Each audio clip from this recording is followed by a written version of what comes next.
I really would like to offer these people who are on the grounds point members of our community. They're also all three very extremely professional individuals that are dealing with aspects of their lives that they're willing to share with us and are treating those portions of their lives with medical cannabis.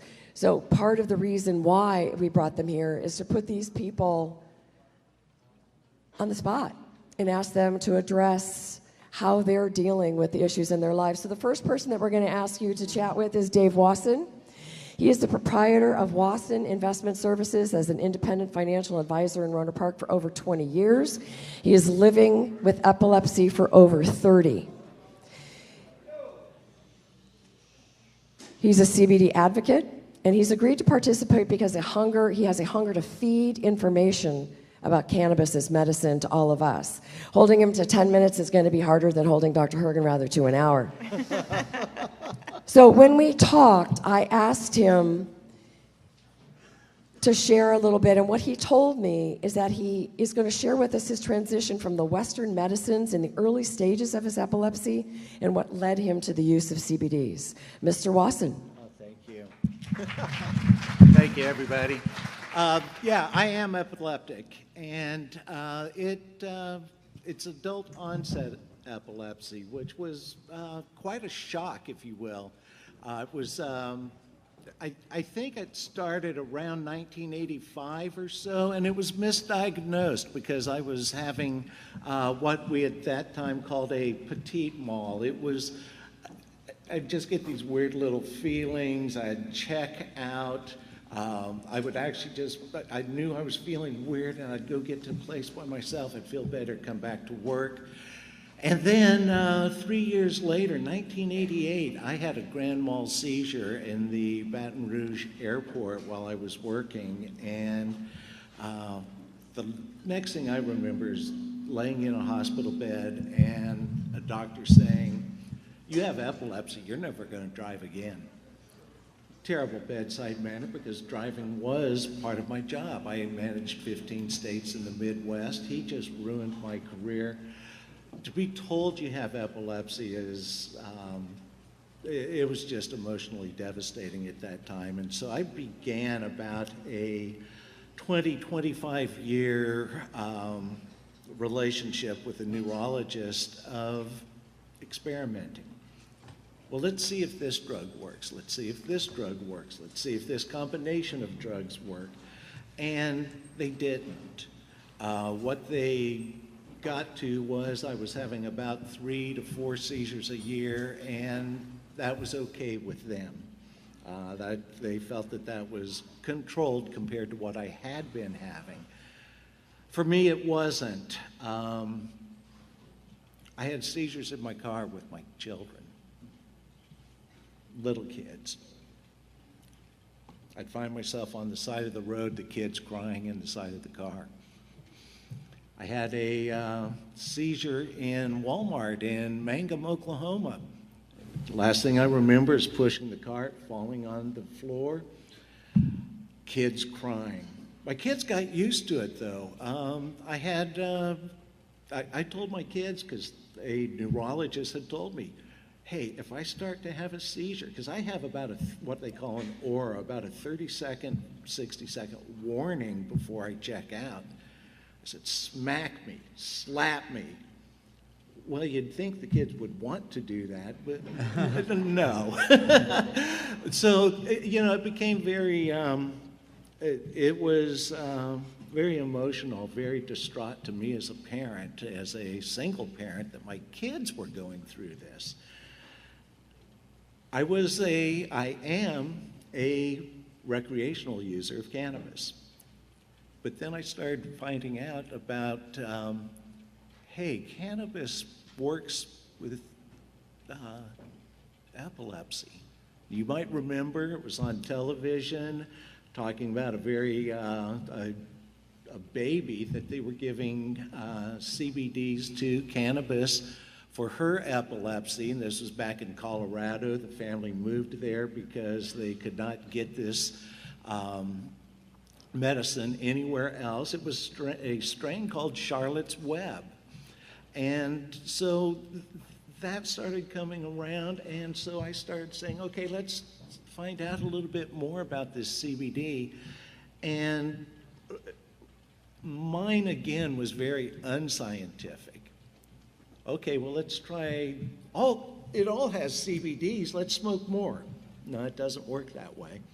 So what I have done is, back in about 2014, I started narrowing it down a little bit because you started finding out that you could get these doses, if you will. And I got real serious about it late 2016, 2017, when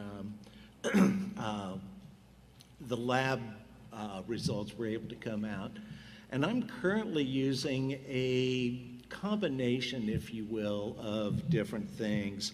And one of, I've got 3 triggers with my seizures: stress, sleep deprivation, too much alcohol.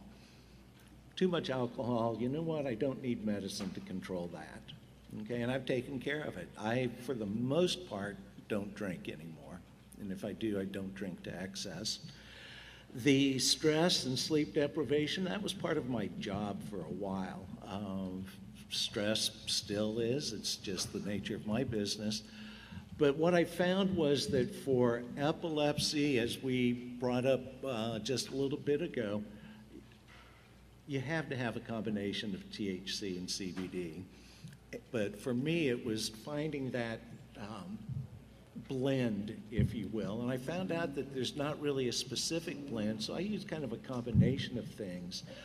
I use a 18 to 1 CBD THC ratio vape pen, and I use that a couple of puffs a day just to get a real good dose of CBD inside of me. When I feel like smoking, I use a strain that is known as Willie G. Most of your strains until recently have been very high THC, very low CBDs. CBDs typically less than 1% of, compared to 20+% THC. Willie G is approximately about 16% CBDs and 0.3% THC. Zero psychoactive effects on that.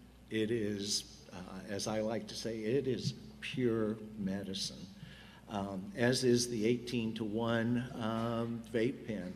There's a little bit of THC in there. I'm an ardent believer that, as we were just told, you have to have some THC in there to make it work really, really well. I'm going to give Canacraft a shout out. I use their product exclusively for their vape, for my vape pen, Absolute Abstracts, their 18 to 1 ratio. And that's going to bring me to what I have to suggest for you, and that is that no matter what I use, it does not apply to you. It's very, very individual, and you have to, unfortunately, unless you're under a doctor's supervision, you have to, as I did experiment. I had to journal, and as we, as you'll hear, you want to start low and then work your way up. You have to watch out for side effects. CBD didn't work for me for stress. The THC did, so I also grew a strain. It's called G4. It's commonly known as the 4th iteration of Gorilla Glue, but G4. Very high THC. That's my stress reducer. I don't use it all the time, but sometimes I just want to relax. My takeaway from that, Dave, is that it appears to me that you have to self-advocate. Yep. And that's why these 3 people are sitting up here with us. Yep. I'd like to move on, and then we'll have a few minutes for a couple of questions. Thank you. So this beautiful 36-year-old woman that you see sitting in the center here is a cancer survivor. She was diagnosed with a brain tumor at the age of 31.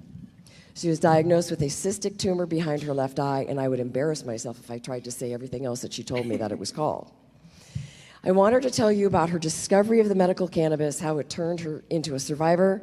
This young woman is a believer. She is an achiever. And it is evident in her professional career, and I'm going to let her explain that to you as well. I don't know how many of you have any 30-somethings, but I have them, and they get an awful bad rap. But I'm going to tell you something. This young woman has faced a terminal diagnosis, and she has turned her life around. So I would like you to share her story, and I'm not going to say her last name. Felicia, would you introduce yourself, please? Thank you, MC. Well, she did quite the introduction, and seeing how much time you ran out of, I'm going to be real fast here, hopefully. I'm here today because my mess is now my message. I was diagnosed with pilocytic astrocytoma, a cystic brain tumor located behind my left eye just before my 31st birthday and 1 week before my brother's wedding. The tumor, the size of my pinky nail, is a rare childhood tumor, and it developed in my adolescence. I had spent the last several years leading up to my diagnosis very ill, tremendous amount of headaches, so much so that I couldn't even get out of bed. I was profusely vomiting. The fluid in my brain, I could feel if I were just to look up and look back at you, I'd hear this whoosh in the top of my head. Knew something wasn't right. My mother, thank goodness, she was smart enough to take me to the emergency room where I was seen by doctors and an ambulance to Santa Rosa Memorial Hospital, where I met an amazing neurosurgeon. He promised me that after he was done with my operation, that I would walk down the aisle in my brother's wedding 1 week later. He didn't disappoint. The tumor, I had 2 cysts on the top of my brain, one the size of my fist and one the size of my plum. During the operation, he drained a hole in my skull and drained the cysts, and with the release of the pressure, half of the tumor fell out of my brain. He felt satisfied with that, saying that the tumor itself is microscopic and it's mixed with brain materials. So they had warned me and my family prior to me going into the operation that I wouldn't be able to walk or talk. I might have short-term memory. If anyone remembers the movie 50 First Dates with Drew Barrymore, he said, you'd be worse than that. It'd be about 3 hours memory. And so he felt satisfied with what had come out from the operation and put a titanium plate in my skull and 25 staples later. The next day, the pathology report didn't come back, and if you have ever been diagnosed or have a family member, the pathology report is very important to get back in 24 hours, because if it does not, it means that it is cancer. A few days later, I learned that I had stage 1 pilocytic astrocytoma. The craniotomy in the front left lobe of my brain left me speechless and almost powerless. I was able to convince my doctors and my family to get me out of the hospital. There's no place to heal. I had to get to my brother's wedding in 6 days. I got home, still not being able to talk and function much, with my mother, thank God bless her heart, laying all of my prescription pills down the counter for just 1 day. It was one every half hour.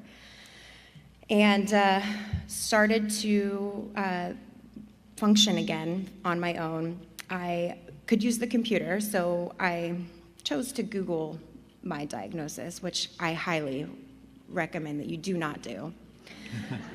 Everything says not good, dying, dead.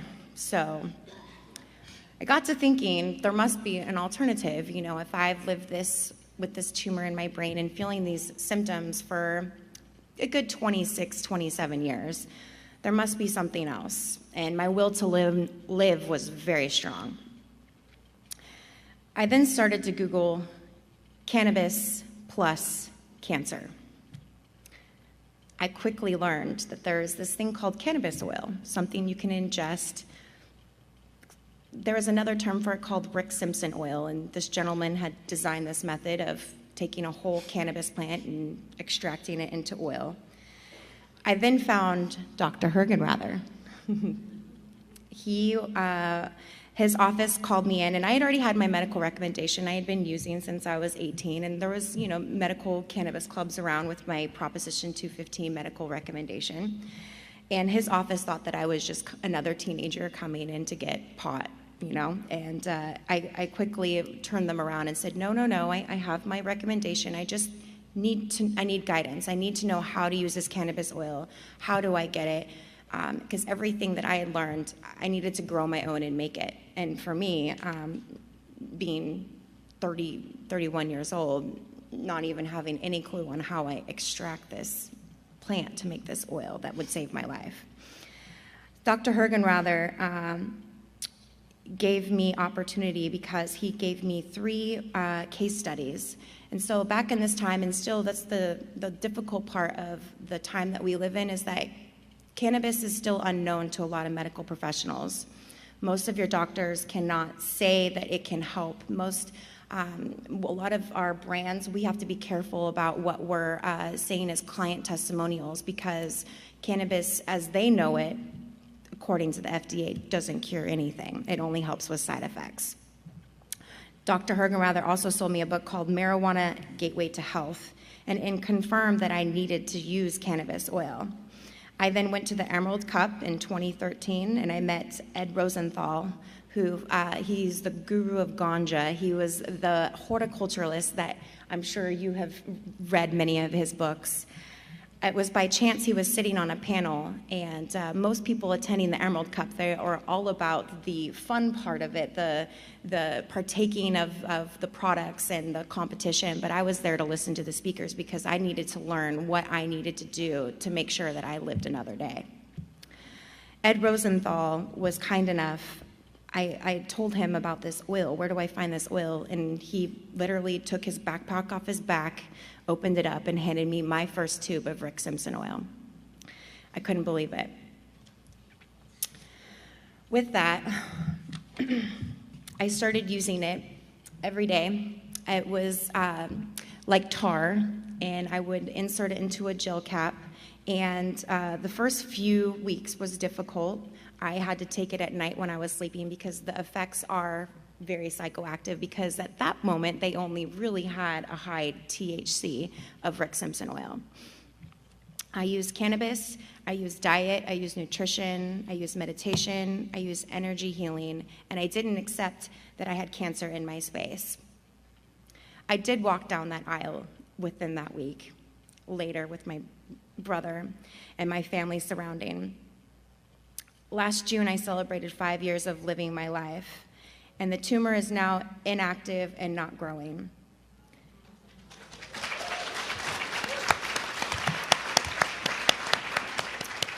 My purpose now is to teach others what I have learned. Cannabis cures, and I'm living proof. Thank you. Thank you, sweetheart. I know that was hard to do. I left a lot out there. Again, we'll offer an opportunity to entertain some questions when and we'll have some time. So, Mr. Beal, Gary Beal, was brought to us through Dr. Grobe, and I have to read this. So, Gary Beal is the president of Gary Beal Associates. He's been in business for over 30 years. He is a negotiation skills trainer to hundreds of corporations on 4 continents. He provides negotiation skills trainings, customized development of negotiation and stimulation, management coaching on negotiation styles, and blah, blah, blah. Does this sound like I'm reading from his website? Because I am. When he tried to explain to me what he does, I figured I'd best just let him explain that to you. He is a professional upon a professional upon a professional. But the hardest part, I think, of his life is the reason why Dr. Grobe reached out to him for us. He explained to me that he'd be very, very much be willing to participate in our panel because he's going to share with you the journey that he has with this relationship with Alzheimer's, in that his wife is a resident of Primrose. So we really thank you for being here to share your story with us today. Thank you. Well, good morning, everybody. I'm different than the other 2 panelists in that they gave you first-person experiences with cannabis, and mine a second person. Mine has to do with my wife. And they're very knowledgeable about the technology and about the medical background. I'm not. I'm a novice. Do I have any novices out there that identify with me? That's good. Okay, so we're I'm talking to you guys, all right? So the love of my life, my wife, we've been married 32 years. She's master's educated, a very smart woman. And a dozen years ago, she started to have, just a little bit of memory kinds of problems. But, what does that mean? And she had a whole variety of ailments. She had migraines every single day. She had irritable bowel. She had fibromyalgia. She had a whole host of other kinds of medical problems that basically were with her whole life. So we assumed that this memory loss was related to some medical kinds of things. And she was on fairly strong medications, Fiorinol, Fioricet. And so when we approached the neurologist about her memory, they said, well, we got to get her off the Fiorinol and the Fioricet to see whether that's causing it or not. So long withdrawal process, got her off all that, and she still got the memory problem. So we went to UC Med Center, and how many of you saw the 60 Minutes this last week on FTD? Bruce Miller, that was her doctor. So we had her evaluated at UC Med Center, and 15 people evaluated her over a course of a full day, and they came back at the end of the day and they said, Mrs. Beal, you have Alzheimer's. Well, she was devastated. I saw it coming. She said she didn't see it coming. That was 8 years ago. So we and she had a pretty productive life together for the next 5 years or so, but she had a gradual diminution of her memory and her ability to function. I travel for a living, and she existed pretty well. We had some kids still at home, and they sort of watched over her, but at some point it was like, we need somebody to watch her. So, long story, but I had a granddaughter. My oldest grandchild came, and she had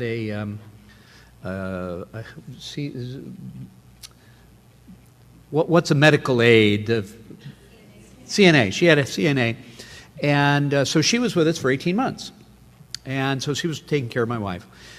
But then my wife also had a cyst on her ovary, a large cyst about this size on her ovary, and so she had to pee every 20 minutes. And it was a terrible problem, and we went back and forth about whether to get that fixed or not, because you may know that general anesthetic tends to have a very bad impact on people with memory loss and Alzheimer's and dementia. She had the operation, but she had it with an epidural rather than a general anesthetic. And we thought, we dodged the bullet. We went for a month after that, and then the decline started, and sort of a straight line decline, to where 3 months after the operation, she had what I call a psychotic break. And she just flipped out. That's a medical term, okay? And she got violent. And, really violent. She was beating on me. I hid the knives. She was pounding on doors, totally irrational, and was, violent. Just every time she saw me, she was violent to me. She was violent to anybody else. Didn't know what to do. So I have a son-in-law who's a wrestler, weighs 260. He came up and he just held her for 2 days, just held her hands so that she couldn't hurt herself or hurt anybody else. But we saw after 2 days, this is not a solution. Took her to the ER, they checked her in, they gave her some sort of serious calming effect, and they calmed her down, but at the end of 6 or 8 hours, they said, we have to discharge her. We don't have any medical reason for keeping her. Any of you been confronted with this? Yeah. That the Alzheimer's people with violent tendencies, they fall between the cracks. They're not medically ill, but they have an emotional problem, but the hospitals don't take care of that. So what are you going to do?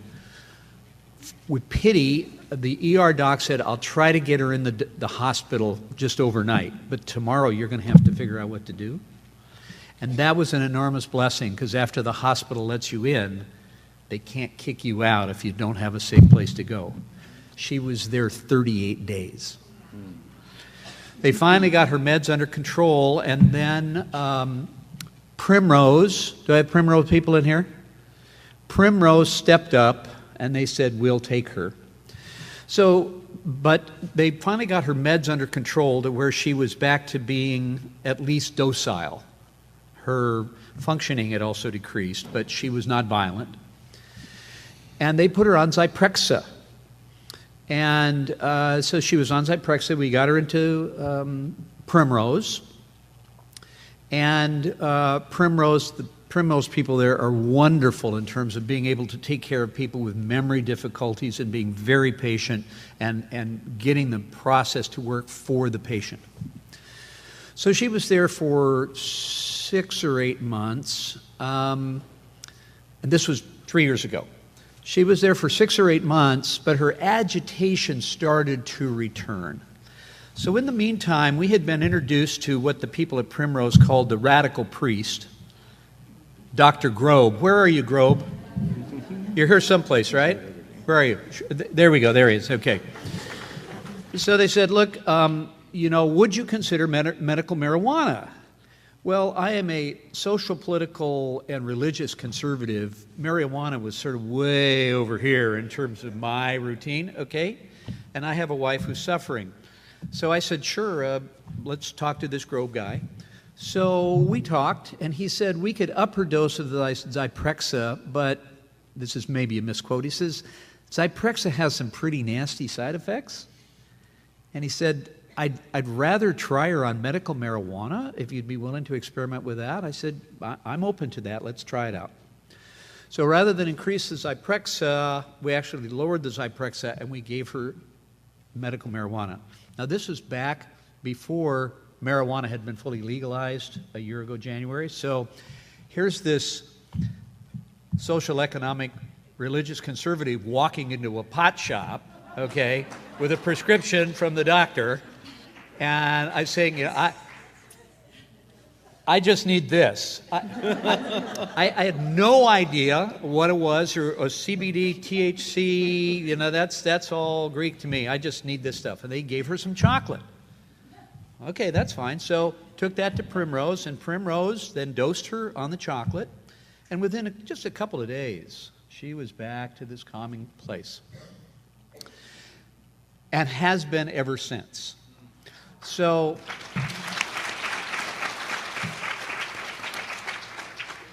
her cognition and her functioning continued to decline for about 3 or 4 months after that. And then she hit a steady place. And for the last 2.5 years, she has been absolutely steady. You can see a little bit of decline in her cognitive functioning and a little bit of decline in her mental functioning. They have since decided that she probably doesn't have Alzheimer's, she probably has FTD. Her presenting symptoms more closely are explained by FTD, frontotemporal dementia, rather than by Alzheimer's. But she's been enormously stable. Now, just today, sitting in the back, hearing Dr. H, say his name? Hergen, rather. Yeah, him. The lights went on for me because my wife had all of these psychosomatic problems. They're all gone. My wife has no pain. As far as we can tell, we do not observe any pain in her. So the migraines are gone, the fibromyalgia is gone, the irritable bowel, it's all gone. Now, whether that's because some of those were psychosomatic, and as you lose your mind, you lose your ability to get upset about things, I don't know. But I'm sure that the cannabis is helping that process. So I have become a believer in the usefulness in dementia patients of the use of cannabis. And it's been a great blessing to my wife. And there's other parts to the story, but when Dr. Grobe said, would you come and share your story with the troops at this conference, I said, absolutely, because my wife now is calm and present. She can't speak.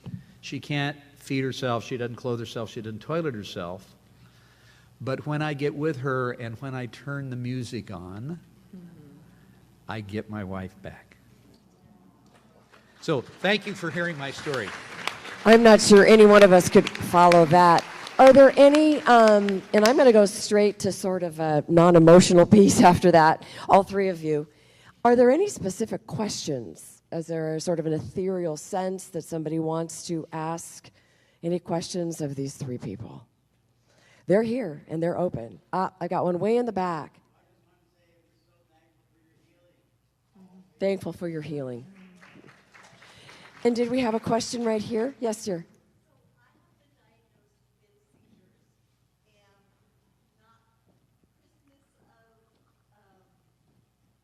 Go ahead, Jer. Christmas of 2017. So, and I'm on Dilantin, which I'm tolerating really well after having really big issues with all the other medications. So, what's your recommendation? Do I switch to medical marijuana? And the problem is though, I'm having trouble right now because I am looking for work. So I don't know what the drug test policy is for my potential employer. Okay, so this is, boy, that's a Pandora's box. Should we just start opening it up? Well, that, I cannot give a recommendation. I can only tell you what has worked for me. I was, after they experimented with me for 10 plus years, I'm now down to 2 medicines, 600 milligrams of each, Tegretol and Lamotrigine, and I have reduced that prescription by a third, and I have gone from 3 to 4 seizures a year to no seizures in 4 years. So I might suggest that you tackle Dr. Grobe and Dr. Hergenrather. Yeah, I mean, that's obvious. I'm confident that they're probably trying to beeline to the table there to chat with you. Yeah. Thank you for sharing that, though. These people are so brave. It's quite remarkable. Is there anybody else that might have? There's a hand over here someplace. Oh, he answered, okay. Actually, though, what do you use cannabis-wise? I don't think you said that clearly. You just said the 2 drugs you use. Yes, dear. Okay. I use a combination of things. I use a vape pen with a 18:1 CBD to THC ratio.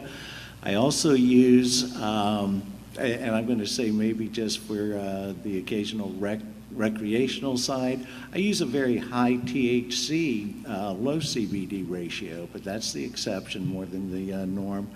And I also use there's different strains now. I'm going to just say that the economics were not there for a strain that didn't get you high.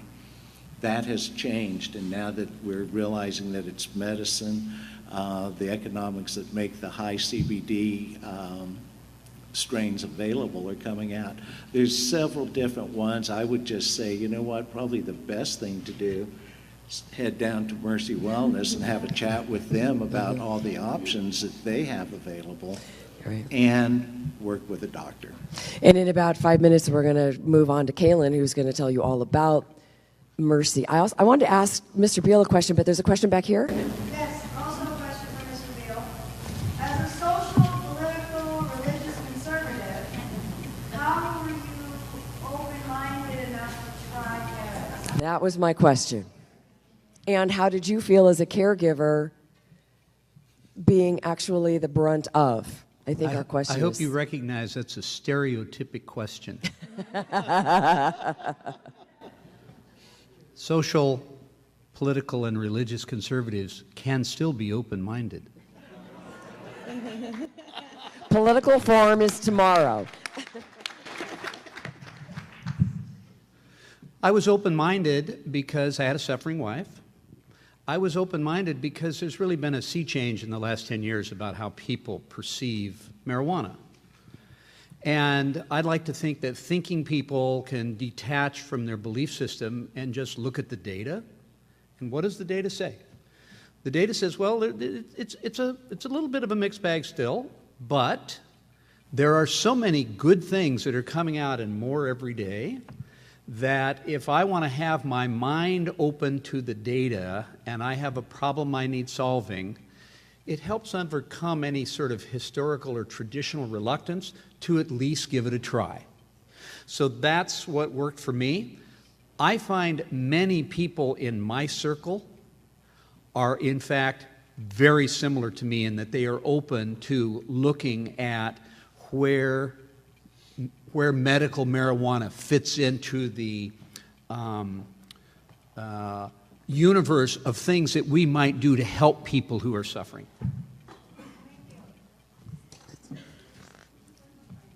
Yeah. Okay, I'm sorry, there's a question in the back?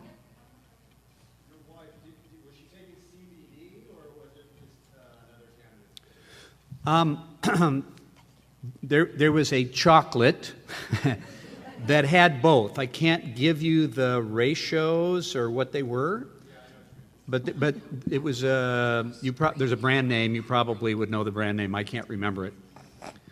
But I do have an editorial about that. May I? Oh, please, and share then one more? I know that Felicia wants to join in, so please, by all means. Please. Oh, no, I was just going to continue a response for that woman over there that asked about the Dilantin. Sure. Please. So I actually, the doctors, by the time I got the operation, they were really surprised that I hadn't actually had a seizure up until that point.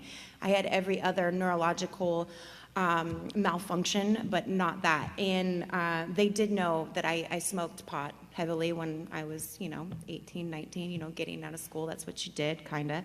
So they couldn't tell me, and I think Dr. Hergenrather would agree, that had a large contribution to why I didn't have a seizure. So after my surgery, they put me on Dilantin, and I could tell with that, because I had stopped consumption during that time, and I had noticed how that affected me. So immediately when I learned about the Rick Simpson oil, and as I was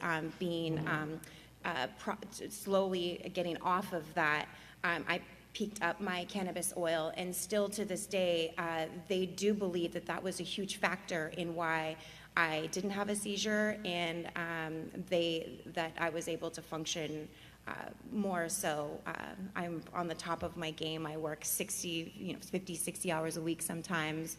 As a project manager, we're doing 8 different cannabis startup businesses right now. So I do not take one pill, one pharmaceutical. I might take some ibuprofen every now and then for a muscle ache. But other than that, it's just been cannabis use. So I would encourage you to try. And then as far as your question about the job hiring, it's hard. I mean, we get that question a lot. Will this show up on our drug test? And of course it depends if the person is testing for THC, because as we know, they don't really test for CBD. So I would encourage you to try and find a high CBD or a CBD only strain or tincture or edible or something like that, and maybe just see how you function. And then, ask your employer, of course, do you drug test. And I find that a lot of them, if they know your background and your history, and if you're able to have a doctor's written note or something like that, that they do allow you to have some trace amounts, because they realize that they can't just not hire a workforce that has THC in their system. So we're becoming of age. And hopefully we'll see some regulations change, especially in our state where it's legal now. So good luck. So I got my wife's prescription before marijuana was generally legal. And so I would go in and I'd buy the stuff, and it was this chocolate, and I'd take it and deliver it to Primrose. Then everything became legal a year ago in January. I went to refill in January, and it was all gone. People had come in and they'd bought it all up. So I didn't have anything to give my wife. And this is not a plug here, but this is where capitalism kicks in, okay? Somebody recognized, wait a minute, there's a business opportunity here, and they went and they took the chocolate and they distilled out whatever the cannabinoids are, created a pill. And then they created a process where they deliver it directly to Primrose. You cut out the middleman. You don't have to go into the pot shop. All the other meds at Primrose are prepackaged by an organization called Omnicare, and they just show up with the people's names so that everything is set out in blister packs, but they don't do that for cannabis. An entrepreneur stepped up and said, I can do that for cannabis. And so he has created a business, okay? But the asterisk here is, and for any of you who are politically oriented, he still can't do it legally. So it's this process that Primrose runs out, calls him, he sends me an authorization, he sends Primrose the stuff, and he sends me an anonymous invoice. And it's really kind of bizarre, okay? And also, it's tripled the price, okay? But the money's not the issue for me. The weirdness of the economic and political setup is kind of weird. But I get a call, I write a check, and my wife gets the meds. So it's working, but it's working in kind of this weird way. Any other questions? Yes, right here in the front.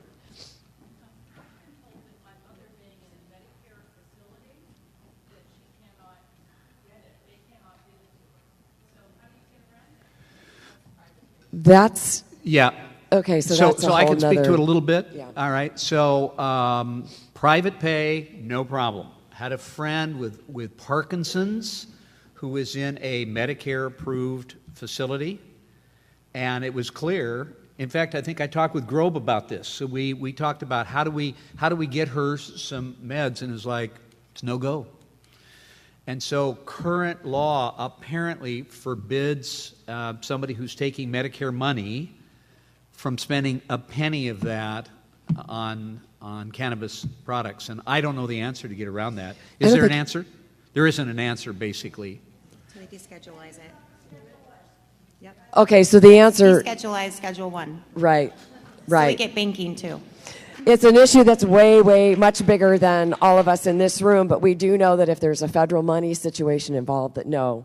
We've had that issue with the pushback as well. You have a question? My way back here. Thank you. On April 11th, a couple of weeks ago, the State Bill 305 was amended in the California State Legislature, and this adds a clause to the California State and Health and Safety Code that prevents any skilled nursing facility from barring someone who's terminally ill from accessing cannabis, regardless of whether there's Medicaid money coming in. So I encourage you to check that out. It's very poorly understood. There's definitely gaps in the oversight, but you could read the bill yourself on the state website. So State Bill 305, and it's called Ryan's Law. Thank you. Well, that is truly an update. One of the things that we had to stress with our vendor sponsors here today is that this is a non-consumable event, which they understand because they understand the structure of the law. But it's difficult for us. Care by Design wanted to send you all out with a sample, and unfortunately we can't afford that. However, maybe next year we'll be having a different type of conversation. Any other questions? Yes, sir.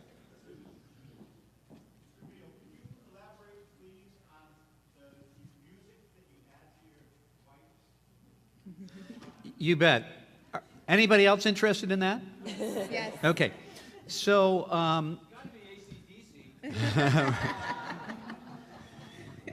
well, you know, there are matters of taste, okay?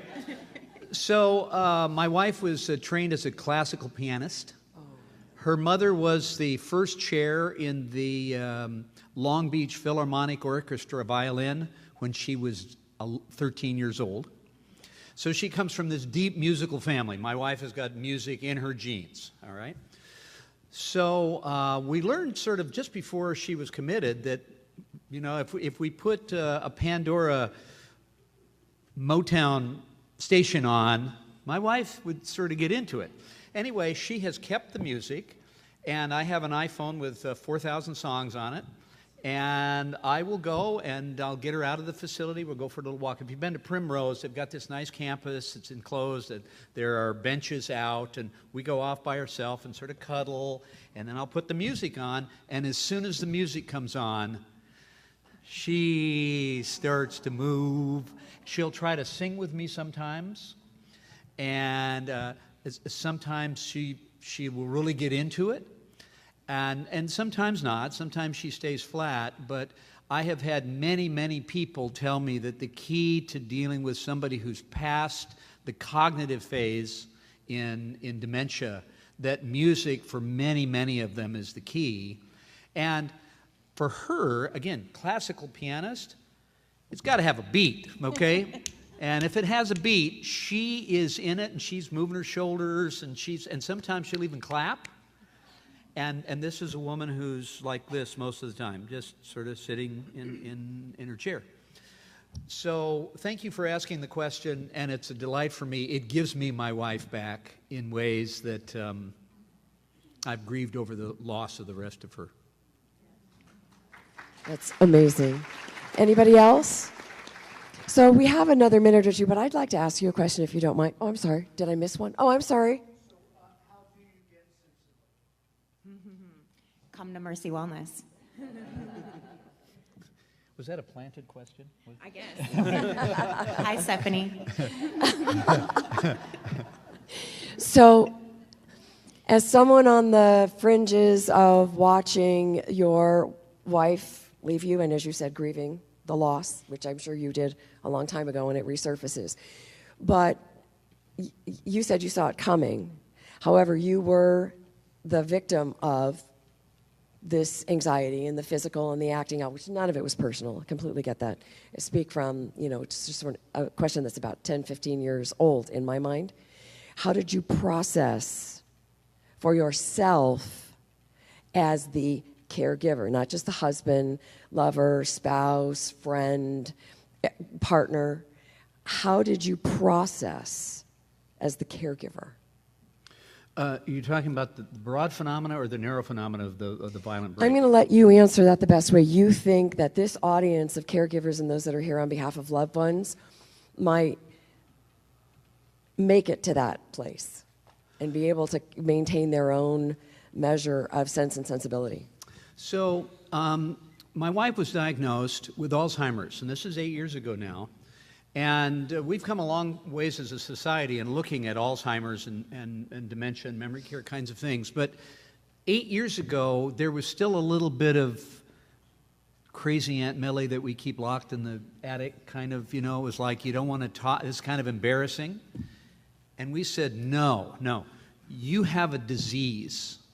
We are not going to be embarrassed about this. We are not going to hide this. We are not going to leave it off the table. We're going to put it on the table. So from the get-go, we said, yes, I have been diagnosed with Alzheimer's. I have Alzheimer's now. And she would get into her places where she'd feel like crazy Aunt Millie. And I said, sweetie, you have a brain disease. If you broke your arm, you would not hide it from people. You would not be embarrassed that you broke your arm. If you had cancer, you would not be embarrassed. Do not be embarrassed because you have Alzheimer's. So that became part of our rule at the very beginning. When I say, it wasn't like I had to make her do it, but that was the discussion that we had. And she said, okay, and she stepped up and she would bravely say, yeah, well, that's probably the Alzheimer's. And that, that got worse over time. So my first counsel would be, it's a disease. You're not crazy, you're not stupid, it's a disease. And so if you're the caregiver and your wife starts doing stupid stuff, or your husband is, not the way he used to be, I would keep coming back to, it's a disease. And diseases do things that change the people that you're dealing with, but it's not because they're bad, it's because they have a disease. And that's been sort of the foundation for the way that I have created it. Now, it took a lot for me to, when we got to the place where she was violent. I had a friend that I debriefed this with over lunch, and he said, somebody running after me with a club, I would get pretty defensive. And I said, well, I just knew she was sick. I knew it wasn't about me, and it wasn't about her and me. It was about her and her disease. And as long as I stayed centered on it's about her and her disease, it allowed me to look at her with more compassion. I love her, but I need to detach taking personally anything that happens between she and I because she has a disease. And that, I think, has been the foundation. But the flip side of that is that I also gave myself permission to grieve. And that you have to give yourself permission to grieve because the person in front of you is not the person you married. It's a different person. They're the same, but they're also different. And you've lost that person that you married. You have a different person now. I now look on my wife the way I look on someone with Down syndrome. My wife has gotten to where she's infantile. She actually roots for food. She's tried to put my phone in her mouth. If I get any place close to her mouth, she goes like, she's 3 months old, basically. That's where she's gotten to. So she's not the same. So, okay, so how do I look at her not the same? And I say, if she had Down syndrome, how would I behave toward her if I met her and she had Down syndrome?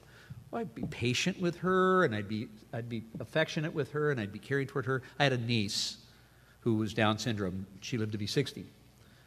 So I said, I had the wife that I married. I'm grieving over her. I have the wife that I have now. And I'm going to treat her like I would treat a person with Down syndrome. Patient, loving, caring. Hashtag And respect. that's how I get through. I give you the panel for Medical Cannabis 2.0. I am humbled by their presence here.